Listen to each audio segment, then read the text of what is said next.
Buonasera a tutti e benvenuti a una nuova puntata degli aperitivi corali dell'Usci Friuli Venezia Giulia, Coralia Live.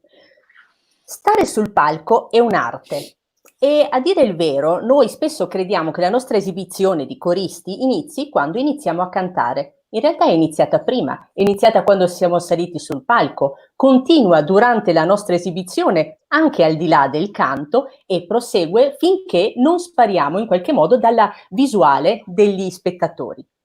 Di questo e di molte cose alle quali non pensiamo spesso perché siamo troppo impegnati soltanto sul fatto di cantare bene, parleremo in questa puntata e vi faccio subito vedere chi saranno gli ospiti e i co-conduttori di questa puntata.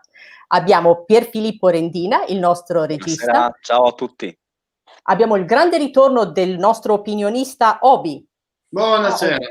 Oggi da teatro, anche perché chiaramente oggi parleremo anche di outfit, di immagine, quindi abbiamo cercato di essere tutti un po' all'altezza della situazione e della puntata. Ma soprattutto abbiamo con noi 3 ospiti, anche se ne vedete soltanto 2, perché poi avremo una piccola sorpresa. Con noi abbiamo Luca Laureati. Buonasera. Buonasera. Lui è un fotografo, ma sapete che noi non scegliamo a caso i nostri ospiti, non un fotografo qualsiasi, un fotografo specializzato in fotografia di teatro e di spettacoli dal vivo, quindi sono spettacoli di solito pericolosi in movimento, parleremo anche di questo, ma soprattutto è anche un corista e soprattutto ha fotografato diversi eventi, grandi eventi dell'Usci Friuli Venezia Giulia, quindi conosce molto bene proprio il soggetto coro. E poi abbiamo ancora Michele Polo, regista. Buonasera. Benvenuto. E anche lui un regista e anche burattinaio, ma non un regista qualsiasi. Anche lui conosce molto bene la realtà dell'Usci Friuli Venezia Giulia e soprattutto del teatro scuola, quindi è stato protagonista e regista di molti progetti che riguardavano la collaborazione dell'Usci Friuli Venezia Giulia con l'ELT, l'ente regionale teatrale. Non la vedete, ma sarà con noi anche la costumista Carlotta Nanut. Carlotta ha studiato costume per l'opera, per lo spettacolo dal vivo e si è appassionata, lei è una corista, è stata anche all'interno del coro giovanile regionale del quale ha curato l'outfit, l'immagine, quindi l'abbigliamento, gli accessori e si occupa in maniera particolare, con particolare passione dei cori. Abbiamo scoperto con varie ricerche anche che la sua è una specializzazione assolutamente unica, quindi siamo molto felici di averla ospite in questa trasmissione. Ma io partirei subito con una domanda a Luca, quindi partiamo dall'immagine, quella generale. Quali sono per un fotografo gli elementi di maggiore interesse artistico nel fotografare un coro, che immagino sia un soggetto estremamente dispersivo, fatto di tante individualità? Sì, allora, gli elementi di maggiore interesse sono le persone, i coristi stessi e i direttori, che esprimono anche visivamente la loro personalità. E quindi bisogna concentrarsi su quello e da corista io stesso, insomma, sono al terzo coro come esperienza, insomma, so prevedere più o meno quello che succede e quindi so anche appostarmi nel punto giusto, al momento giusto, per mostrare le cose con l'intento di far sembrare, diciamo, chi guarda di essere proprio all'interno del coro stesso, insomma. Che poi i soggetti sono 2, perché sono i coristi da una parte e il direttore dall'altra, perché so che è un soggetto che piace molto ai fotografi, il direttore, con i suoi gesti, spesso molto coreografici. Sì, molto teatrali e qualche volta delle buffe espressioni che si accumulano appunto a seconda poi della persona, insomma, c'è chi è più diciamo libero nell'esprimere anche la propria gestualità, la propria espressività facciale, e chi invece è più contenuto e anche forse più rigido nell'espressione corporale. Però ovviamente Infatti. quando ci sono grandi gesti ampi e espressioni particolarmente così dirette magari a qualcuno, diventa anche bello e divertente in qualche modo fotografare i direttori. In I qualche modo coristi bisogna di solito si esprimono da soli, insomma, non c'è... in qualche modo sono sempre emozioni molto scoperte, vero? Che bisogna cogliere nel Sì, momento sì, sì, sì, giusto. sì.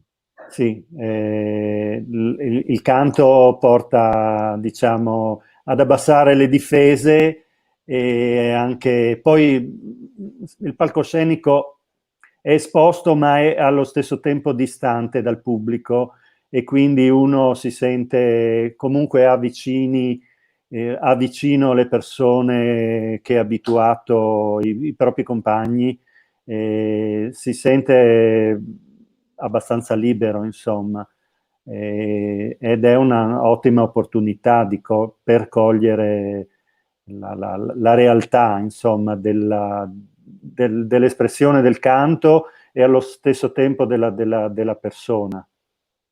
Chiaramente, se i coristi pongono il fotografo nella posizione di poter apprezzare anche un bel quadro estetico, è meglio. E in realtà all'interno dei cori vediamo tantissimi errori elementari nell'abbigliamento, nell'atteggiamento, negli accessori. Ma per spiegare meglio questo fenomeno degli errori più comuni nei coristi, uomini e donne, abbiamo chiesto il parere di Carlotta Nanut. Quali sono gli errori più comuni nell'outfit dei coristi? Credo che in generale l'errore più comune per quanto riguarda la divisa adottata da un coro sia la poca attenzione alle regole della sartorialità prima che a quelle della moda, e in se stesse, quindi in tutte le forme di vestibilità che un abito ha su un corpo, nel senso la cattiva interpretazione di quello che può essere magari una moda del momento o un'idea di divisa stereotipata adatta ad un coro, e quelle che effettivamente sono le particolarità personali di un corista. È interessante perché la persona che impone un determinato outfit, c'è sempre un coordinatore all'interno di un coro, dovrebbe avere un occhio anche e soprattutto per l'aspetto sartoriale dell'abito e non soltanto per un'idea generale di come il coro dovrebbe apparire sul palco in concomitanza con quello che è il suo repertorio e quali sono le sue particolarità. Gli errori più comuni, ad esempio per le coriste, sono un'eccessiva, diciamo, un azzardo a volte un po' fuori luogo di scollature, spacchi, tacchi troppo alti, accessori troppo vistosi o trucco e parrucco altrettanto vistosi, tali da poi direzionare l'attenzione degli ascoltatori non sulla musica ma sugli esecutori, che è quello che un coro essenzialmente non dovrebbe volere. Mentre per gli uomini uno degli errori più comuni sono la cattiva vestibilità dei giacche, pantaloni, la poca attenzione verso le scarpe, che a volte possono essere anche scarpe da ginnastica. Dicevo che in generale bisognerebbe sempre porre un'attenzione all'eleganza dello stesso corista sul palco. E una cosa che ho notato molto negli anni è una cattiva coordinazione delle varie qualità di nero.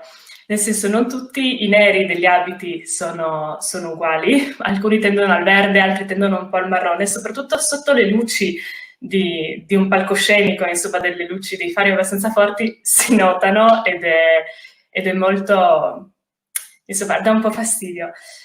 Quello che dovrebbe essere la regola generale per quanto riguarda la divisa di un coro è fare attenzione che la divisa sia così elegante da mettere armoniosamente in luce il corista che la porta, ma nello stesso modo questa armonia dovrebbe rendere il corista quasi invisibile per porre in primo piano qual è la funzione del corista, ovvero fare musica e quindi porre l'attenzione alla musica. Ha detto una cosa importantissima, Carlotta, che io ribadisco effettivamente da anni, ma così personalmente, perché è una mia convinzione che penso che sia condivisibile anche da parte di Michele Polo, che adesso interpellerò. Il coro deve rappresentare un organismo unico sul palcoscenico, quindi non dobbiamo mettere in luce la nostra individualità. Cioè io sono più bello, io sono più brutto, io ho un vestito più vistoso, io ho delle scarpe con un tacco più alto piuttosto che qualche brillantino in più, perché in realtà l'effetto che deve dare è di essere appunto un solo organismo, quindi molto omogeneo, perché tutto quello che facciamo sul palco è comunicazione. Noi semplicemente stando sul palco comunichiamo qualcosa. E volevo proprio chiedere a Michele, effettivamente, anche prima che il coro salga sul palco, ovvero nel momento in cui sale sul palco e appare, comunica qualcosa. Molto spesso si capisce anche se canterà bene, nonostante non abbia nemmeno iniziato a cantare. È così? Sì, allora, sul fatto che canti bene o no sono un po' problemi vostri fra coristi, secondo me. Allora, magari dopo vi dico il mio punto di vista teatrale sul fatto del perché nel coro è bene che sia un organismo unico, che viene proprio dalla sua storia teatrale. Per quanto riguarda il tipo di comunicazione che le persone e quindi il coro fanno, io dico sempre che il pubblico fa quello che vuole, quindi guarda dove vuole, inizia a guardare dove vuole, quando vuole. E invece spesso i musicisti e i coristi pensano, immaginano, sperano che il pubblico inizi a guardare solo quando loro sono pronti e quando iniziano a cantare.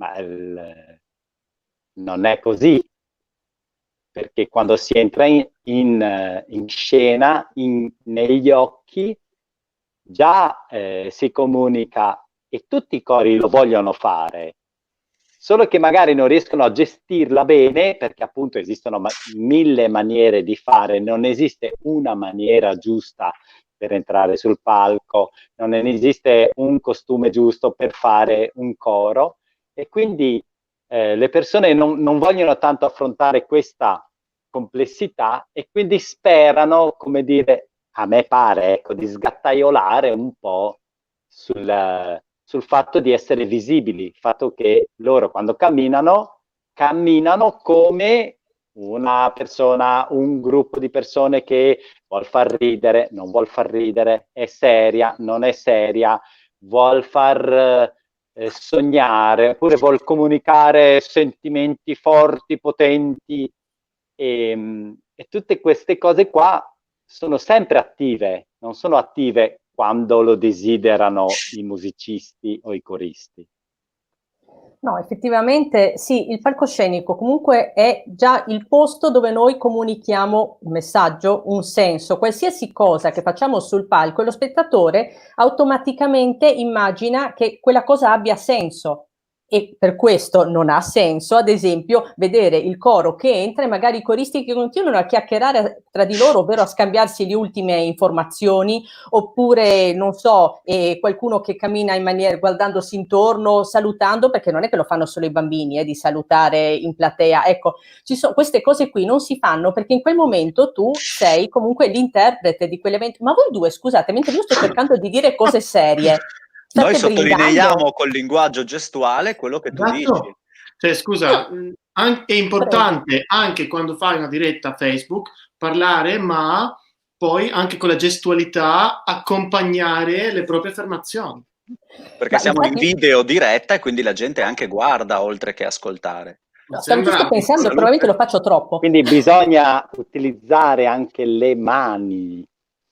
Assolutamente, assolutamente. Ma oltre al Luca, fatto tocca a te. appunto che quando un coro sale sul palco sappiamo anche se si è preparato bene, se è consapevole di tutte queste cose, a volte sappiamo anche cosa canterà. Perché ad esempio se io vedo un coro entrare con delle tuniche, diciamo, no, magari di un tessuto lucido e così, posso immaginare bene che questo coro farà probabilmente un programma gospel. Abbiamo chiesto a Carlotta Nanut effettivamente se ci sono degli outfit che sono legati a determinati generi musicali o a determinate età. Si potrebbe dire che l'uniforme si modella su età e genere musicale? Assolutamente sì. Con l'avanzare dell'età vanno messe in pratica delle regole di vestiario un po' diverse da quelle che può avere un coro giovanile, nel senso bisogna fare più attenzione magari a che parti coprire, alle lunghezze, alle trasparenze, appunto agli scogli, agli spacchi. Questo non vuol dire che bisogna coprirsi completamente, anzi, ma è più che altro saper valorizzare la propria fisicità in un determinato periodo della propria vita. Questo ovviamente dipende anche molto dal genere in cui il coro si cimenta. È ovvio che magari un ensemble barocco opterà per degli abiti molto diversi da quelli di un coro gospel o da un ensemble pop. Bisogna comunque risultare adatti sia al proprio genere, non strafando, non lasciandoci magari prendere da degli entusiasmi un po' eccessivi, ma rispettare appunto quelle che sono le regole di un ambiente codificato qua nel palcoscenico, perché si parla di una dimensione un po' a sé stante, quella del palco. E quindi sì, ovviamente è giusto che l'abito da scena diventi anche un costume, inteso in se stesso anche come quasi un costume teatrale. Non bisogna però dimenticare che appunto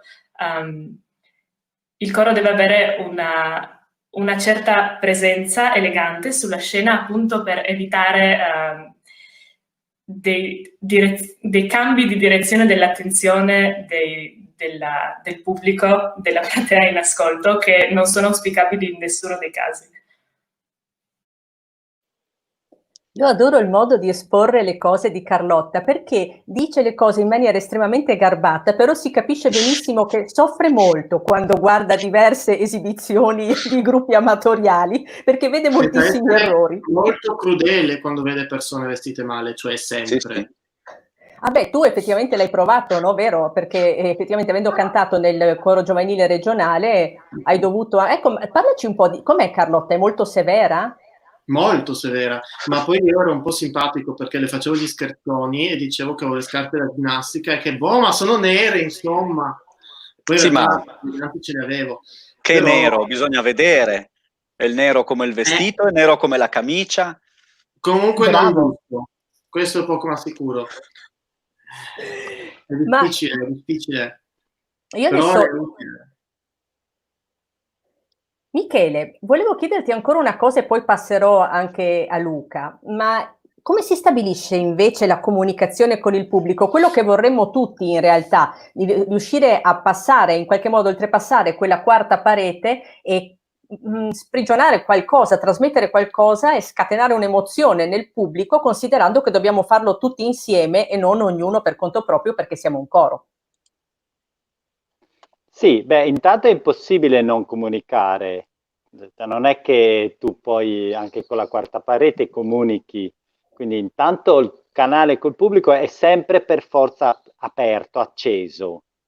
Il problema piuttosto è sapere che cosa vuoi comunicare, che emozione vuoi comunicare, e spesso i coristi stessi non lo sanno, cioè se vogliono comunicare l'emozione del coro, di quel coro particolare o di quella canzone particolare o di quel momento del concerto particolare o di quella serata particolare, cioè se vuoi comunicare e far recepire il tuo messaggio, il messaggio deve essere preciso, ma se inizia a essere poco, se è confuso persino nella testa di chi deve emetterlo, il messaggio è molto difficile recepirlo. Si recepisce un insieme di emozioni abbastanza spesso confuse e uno comunque si nutre lo stesso, niente da dire, però il fatto di dire vorrei comunicare questa precisa emozione, che è inutile dargli il nome di tristezza, perché è un'emozione, è difficile rinchiuderla dentro una parola. No, è vero, dobbiamo cercare effettivamente di focalizzare cosa vogliamo dire, mettere in luce. Questo mettere in luce mi dà un collegamento perfetto per poter parlare con Luca del fatto che tutti vogliamo avere delle bellissime foto delle nostre esibizioni corali, ma poi cantiamo magari al buio, oppure illuminati malissimo e quindi ovviamente gli effetti che si creano sul viso non sono quelli che desidereremo vedere nelle nostre foto ricordo. Quindi ecco, dacci qualche consiglio per aiutare i fotografi a rendere indimenticabili le foto delle nostre esibizioni corali. È difficile. Sì, la luce purtroppo non la scelgo io, e si va incontro alle situazioni più disparate, e non è mai una luce ideale, o rarissimamente. Anche perché i cori occupano una superficie sul palco estesa, e quindi magari ci sono zone, cioè si tende a uniformare molto l'illuminazione. L'illuminazione, che è la materia prima della fotografia, la luce, però insomma, come dicevo prima, il fatto di concentrarsi sulle persone, poi non tanto sul costume, in questo caso sull'abito, ma proprio sul viso o sui gruppi di volti, diciamo, aiuta a trasmettere un po' di quell'intensità che ognuno di noi coristi vorrebbe anche passasse attraverso la musica, no? E quindi io mi trovo in questa doppia posizione, ma da cantante sì, poi ci sono tutte le preoccupazioni, no? Cioè non c'è mai una linearità, no? Perché tutti sappiamo che abbiamo un punto debole da qualche parte, e allora magari lì traspare la tensione sul viso perché sta per arrivare quel punto, e quindi chissà come verrà superato. Poi invece ci sono i concerti che partono col piede giusto e quelli che partono col piede sbagliato, e si trascinano anche col piede sbagliato, mentre invece altri che magicamente riescono così senza intoppi, no? E allora lì diventa tutto più facile. Lo dico da cantante, ma insomma si vede che quando c'è una sicurezza anche di esecuzione negli esecutori, le espressioni sono più rilassate, c'è anche c'è uno scambio di sguardi, per cui di complicità, proprio anche di sentimento, un'unità di sentimento che poi si riesce anche a evocare nelle immagini. Per cui sì, è una situazione complessa e molto con delle sfumature molto sottili, e ovviamente l'immagine è solo un istante di qualcosa che invece occupa un tempo molto più prolungato. Però appunto dopo, da fotografo, cerco sempre di trasmettere l'intensità, questa partecipazione, e poi magari sì, non è quella la realtà, insomma, dell'esibizione di un coro o dello spettacolo, però qualche volta queste cose coincidono, no? Adesso mi è venuta in mente, mi hai dato una risposta così emozionale che io non porrò la mia prossima domanda, che in realtà era un po' banale forse, no? Ma forse anche un po' buffa, e la sposterò invece, la trasferirò su Michele, no? Quando si fotografano i cori, effettivamente i coristi di solito hanno la bocca aperta, cioè fotografiamo persone che fanno smorfie fondamentalmente, eppure non lo so se è un'impressione, se è la mia impressione, ma riescono tutti così bene, diventano tutti molto belli perché sono espressivi, cioè quelle non sono smorfie, non è una cosa, ecco, si potrebbe dire che effettivamente alla fine è una foto fortemente teatrale quella del corista in azione, diciamo così. Come la vedi tu dall'esterno, Michele? Beh, vengono bene perché loro stanno facendo qualcosa e chi va sul palco per fare qualcosa è bello e forte sempre. Questo è il fatto. Se loro invece fossero in posa ma non stessero cantando, la foto non sarebbe così bella. Questo ci dà veramente un grande conforto, quindi quando andiamo sul palco siamo comunque belli perché stiamo esprimendo qualcosa.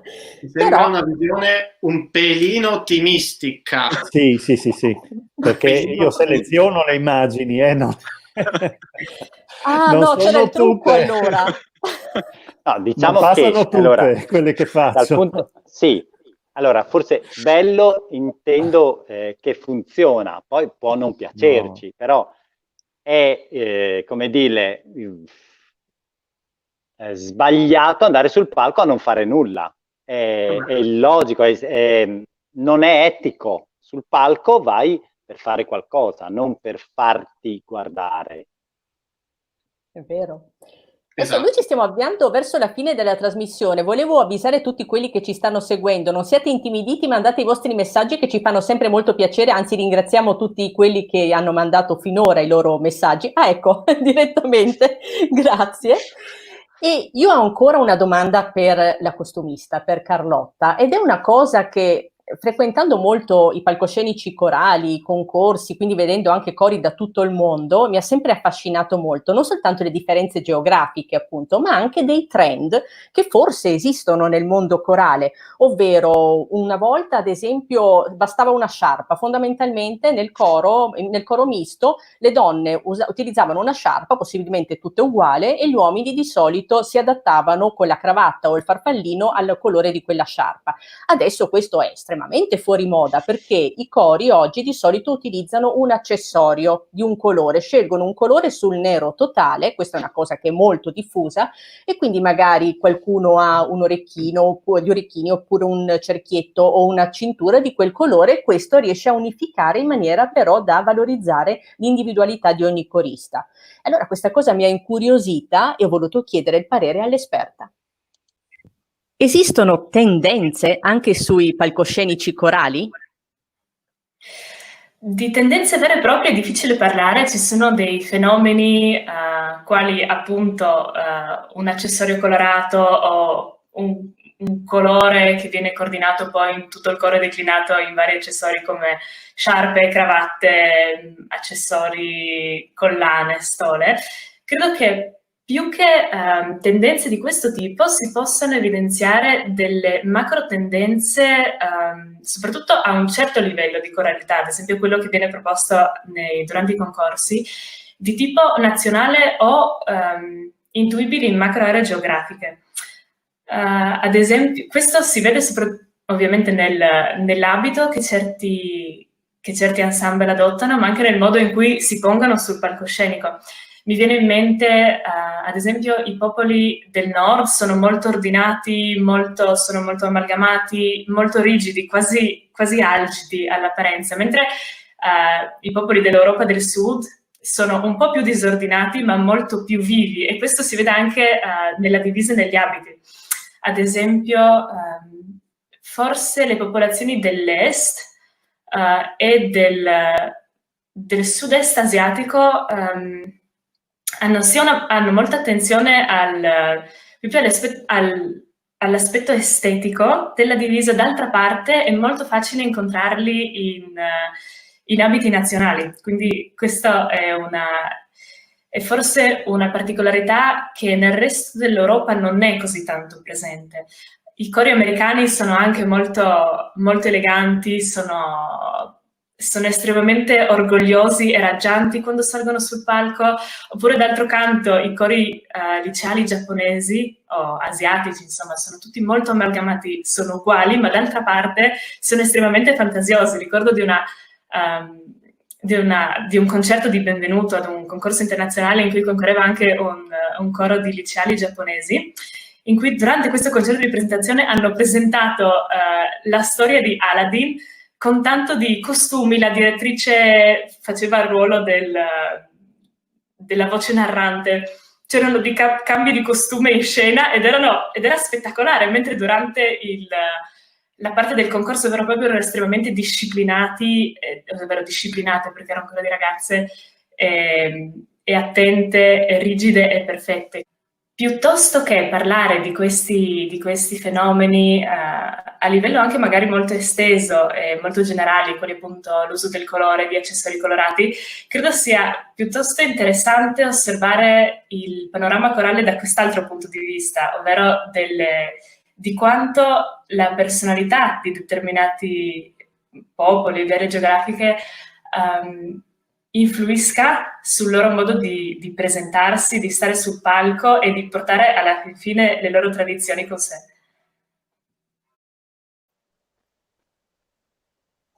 Ecco, avete capito? Interessante anche questo, Sì. ma io penso che alla fine di questa trasmissione dovremmo chiedere il parere dell'opinionista, perché l'opinionista è qui per questo. Ho una domanda anche per lui e poi ovviamente sarà libero di esprimere le proprie opinioni su tutto quanto abbiamo ascoltato oggi. Ad esempio, tu, Marco, Marco, ritorna fai caso ma sei in un palco, cos'è? Cioè sei da solo? Lo sai che adesso col distanziamento comunque... Ah, ok, va bene, hanno riaperto, vedo soltanto per te. 1949, ottima annata. Ecco, tu che sei appunto un elegantone, di solito fai caso all'abbigliamento, all'outfit, all'immagine di un coro quando sale sul palco? Allora, diciamo che si sono dette tantissime cose e devo un attimo fare ordine mentale, ma sono state tutte estremamente illuminanti. La cosa che mi è piaciuta di più è che c'era in qualche modo un elemento che accomunava tutto ciò che è stato detto. Questo elemento è la comunicazione. Torniamo sempre lì. La comunicazione, la musica è comunicazione, parlare è comunicazione, senza comunicazione non viviamo. E la comunicazione è una comunicazione necessariamente multisensoriale, inevitabilmente. Io quando mi prendo un piatto di pasta, mangio la pasta, ma la guardo prima, la annuso prima, sento il rumore del sugo, cioè non esiste che io utilizzo un solo senso per descrivere qualcosa. Quando io ascolto una musica, se è una musica dal vivo, io per forza di cose utilizzerò altri sensi. I sensi vengono tutti riorganizzati, vengono tutti mischiati fra loro. Alla fine è riduttivo parlare di 5 sensi, che poi in realtà sono 9. È riduttivo parlare di sensi separati, perché poi sono tutti uniti fra loro. E quindi per rispondere alla tua domanda, naturalmente io che comunque, come purtroppo per Carlotta, non sono la persona più attenta al mondo come mi vesto, ma grazie a lei sto imparando. Quando vedo dall'esterno un coro che si pone in una maniera corretta, me ne accorgo.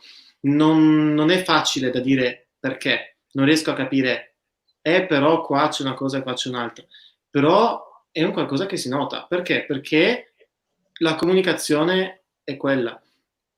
E quando un coro si pone in una maniera sbagliata, non solo come si veste, ma anche, come dicevate prima, arrivano tutti insieme sul palco. Come arrivano? I movimenti sono organizzati, sono ben strutturati. Non sto dicendo che bisogna essere organizzati, sto dicendo che a seconda di quello che il coro vuole trasmettere, bisogna sapere anche come muoversi, come vestirsi. Devo fare un concerto in cui devo cantare canzoni triestine e andare a cantare Viva l'Apple Bon, mi vesto da smizza, vado a fare casino, vado sul palco. E ovviamente è giusto così, che si parla un po' tra noi, che si ride, si scherza, ci tira pugni non troppo forte e poi si canta bevendo non Dom Perignon in quel caso. Io vado a un concorso corale concorso corale in cui devo dimostrare la cultura insita del mio paese, devo agire di conseguenza. Una persona, un corista del nord Europa, la cultura del nord Europa è una cultura incredibile, in cui si ha un senso di profondità nel suono. Basta sentire il suono di un coro del nord Europa, quanto è curato il suono puro. Naturalmente quei coristi avranno una rigidità, che è un brutto termine, rigidità, ma in questo caso è una rigidità che rappresenta la purezza del suono di quel coro e del messaggio profondo che vogliono trasmettere con grande semplicità, direttamente, senza fronzoli in mezzo. Quindi è importantissimo tutto, come si pone l'estetica del vestirsi, del avere un coro. Ecco, un'altra cosa che mi è piaciuta molto, il concetto di estetica, di cui ha parlato Carlotta nell'ultimo intervento. Il concetto di estetica è importante perché io quando ho un coro, io ho uno strumento davanti a noi. C'è la mia direttrice Petra Grassi, dice sempre: i coristi sono tasti di un pianoforte. Per me sono tutti uguali, tasti di pianoforte. Però ogni tasto ha una nota diversa, quindi sono tutti uguali, ma ognuno con la propria individualità. E la bellezza di un coro è vedere che sono tutti diversi, tutte individualità, ma creano un'organicità unica, e questa è sicuramente nel suono. Ma, e qui mi ricollego al discorso di Michele, quando sono a un concerto io li vedo entrare e io da pubblico non è che ho il cervello spento per iniziare a cantare, no, io vedo tutto. E quando arriva un coro che si pone in una maniera che non è inerente con il contesto, con quel tipo di coro, con quel tipo di repertorio, la comunicazione ha un qualche problema. È come se io prima di mangiare un piatto di pasta sento odore di bignè alla crema. Per carità, buono, ma magari preferisco sentire un odore pasta al sugo e poi per il dolce la crema. C'è qualcosa di strano, no? Non esiste giusto o sbagliato, esiste comunicazione efficace e comunicazione non efficace. Ma Michele, lo vuoi, Obi? Perché secondo me avrebbe talento sul palco, vero? Sì, gli faccio un'audizione, vi faccio sapere. No, se non mi prendono a Parigi, allora... Ah, è vero, scusa, perché sei lì, potrebbe succedere, Diciamo effettivamente. Beve un po' in scena, questo fa un po' strano, però magari è il personaggio. Però mi sono piaciute molto le cose, assolutamente condivisibile, il fatto appunto dell'estetica, quindi dell'immagine intesa non come decorazione, ma come significato. Ecco, quindi pensiamoci come, dobbiamo pensare, come giustamente ci suggerisce ancora Marco, che quando andiamo sul palco utilizziamo diversi linguaggi artistici e diversi linguaggi appunto per comunicare un messaggio, e non è soltanto la nostra voce e non è soltanto la musica. Però anche qui, ultima cosa, prego, dobbiamo ricordare il senso principale, che è sentire. Cioè, quello che diceva Carlotta all'inizio, io, ok, devo vedere tutto, ma io da spettatore devo sapere che la cosa principale è ascoltare. Come quando il piatto di pasta, sempre lo stesso esempio, la roba principale è che sia buona. Certo. Quindi, però siamo anche un buon odore. Ma l'ascolto deve essere la cosa principale. Ciao Ceci. Allora, dalla regia arrivano segnali inequivocabili, però ho visto che era appassionatissimo a questo argomento il nostro opinionista oggi, e sicuramente anche ha esibito giustamente i gemelli sulla camicia, così Carlotta sarà sicuramente felicissima e loderà molto questa iniziativa. No, guarda, oggi sei veramente sorprendente. Anzi, vedo. Ma infatti, allora, siccome siamo tutti così eleganti, oggi io penso che adesso potremmo uscire, andare a prendere un aperitivo, ognuno per conto proprio, visto che siamo in posti diversi, ma ci penseremo molto. No, io invece ho la mascherina fashion, ma oggi non l'ho portata in trasmissione perché non c'era bisogno in questo contesto, però la prossima volta chissà. E la prossima volta, no, Pier. questa non me l'aspettavo. Ma Ecco, ha un ragione coup de Piera, théâtre. anch'io devo andare. Ci Ecco, sono allora, per far vedere che non è abbinata, perché i pallini i pois sono bianchi anziché grigio argento, però. In effetti c'era un difetto di comunicazione. ecco, fortunatamente Carlotta non è qui in diretta con noi, ma la salutiamo e la ringraziamo moltissimo di aver partecipato a questa puntata insieme a Luca Laureati e a Michele Polo. È stato un grande piacere, grazie mille, restate Grazie ancora a con voi. noi con la coralità, rendeteci ancora più belli nelle immagini e sul palco. Grazie a Pier, a Obi, con i quali ci ritroviamo sicuramente e anche insieme a tutti voi dall'altra parte dello schermo la prossima settimana alle 18:30, sempre agli aperitivi corali dell'Usci Friuli Venezia Giulia. A venerdì prossimo, ciao! Ciao a tutti. Arrivederci. Ciao.